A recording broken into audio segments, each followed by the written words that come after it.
Hey guys, Ultimate WWE Legend here, and I'm going to be giving you TNA Lockdown 2013 Pay-Per-View results. Now, it started off with a music video featuring Aces and Eights, Team TNA, Kurt Angle, Bully Ray, and World Heavyweight Champion Jeff Hardy. Then, as we all know, we were live in San Antonio, Texas. The first match that kicked off for the night was the TNA X Division title match, which was between Christian York versus Zimmerman Lion versus Kenny King. This match was a back and forth match, but it looked like Christian York was mostly dominating this match. Obviously, Kenny King and Zimmerman Leon got into the match and were fighting back and showing their strengths, what they can do, and how they can prove how good they are and everything like that. But it looks like Christian York dominated the match. He did, and there was some chances where momentum changed and shifted to Zimmerman Leon and Kenny King, but it was mostly all in the hands of Christian York. But the thing that surprised me the most when I was watching this is Kenny King managed to get the win. Now that was a tremendous match. I would give that 4 out of 5 stars. It was a really, really good match. Now I'm a massive WWE fan, but for TNA, that was a very good match. I like it a lot. Then the next match was Joey Ryan versus Joseph Park. It starts off with Ryan cuts a promo and talking about Park's gut and fat people of Texas and stuff like that, practically eyeing him off and talking bad about him, trash talking him. Then as the match kicks off, we saw some expectable things, but it wasn't a long match. Joseph Park came for the win. He managed to win the match.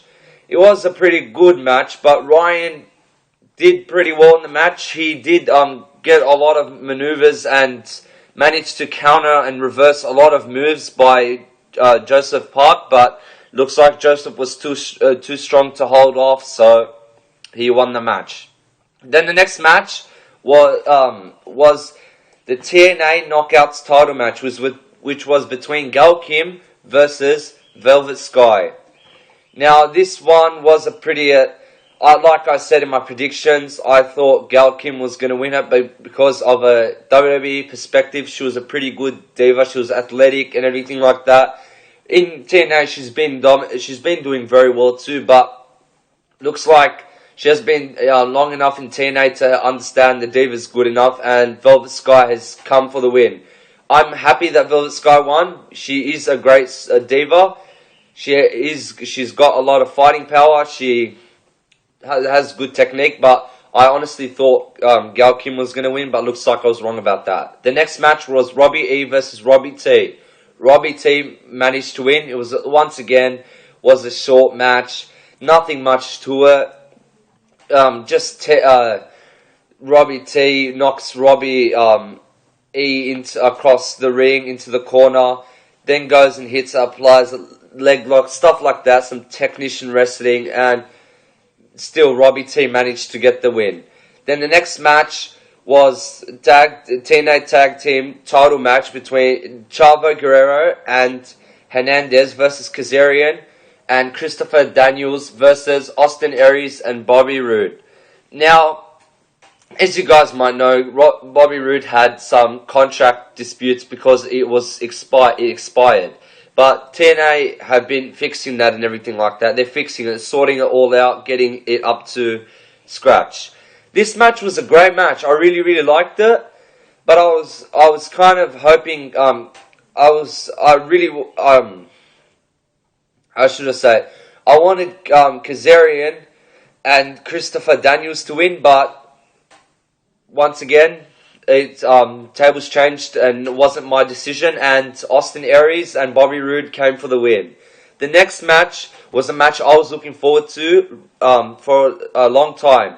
This match was a steel cage match between Wes Briscoe versus Kurt Angle. What a great match. Honestly, I knew this was going to happen. It was in my mind. Even though Kurt Angle is a tough superstar, fights his heart out each week in TNA or whether it was in WWE.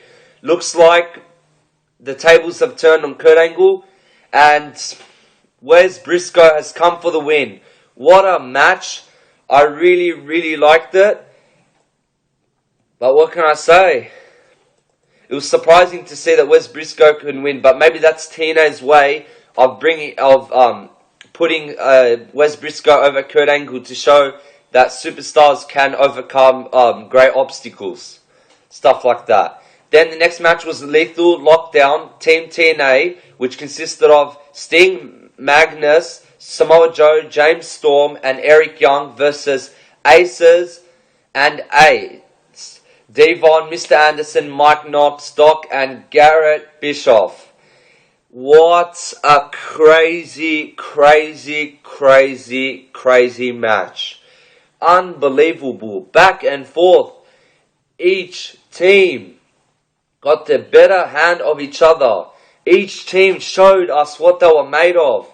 But, as I knew was going to happen, TNA overcome all the critics, the speculations, the haters, and made it and won the match. What a great match. If you ask me, I would rate it a 5 out of 5 because I loved it so much. It was so great to watch. Then, after the match, we get a promo for tonight's Steel Cage main event. Then we get the match which was the TNA World Heavyweight title match, which was between Bully Ray versus Jeff Hardy. This match, I was expecting Jeff Hardy to win. But from how I'm talking now, looks like Bully Ray showed us what he's made of. His toughness, that he can beat the charismatic enigma Jeff Hardy, and is the new World Heavyweight Champion.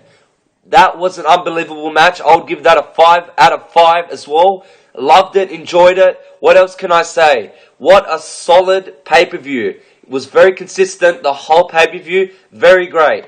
If I give this pay-per-view, my whole rating for this pay-per-view was a 9 out of 10. It was so great. It was a great pay-per-view for TNA that I've seen in a long time.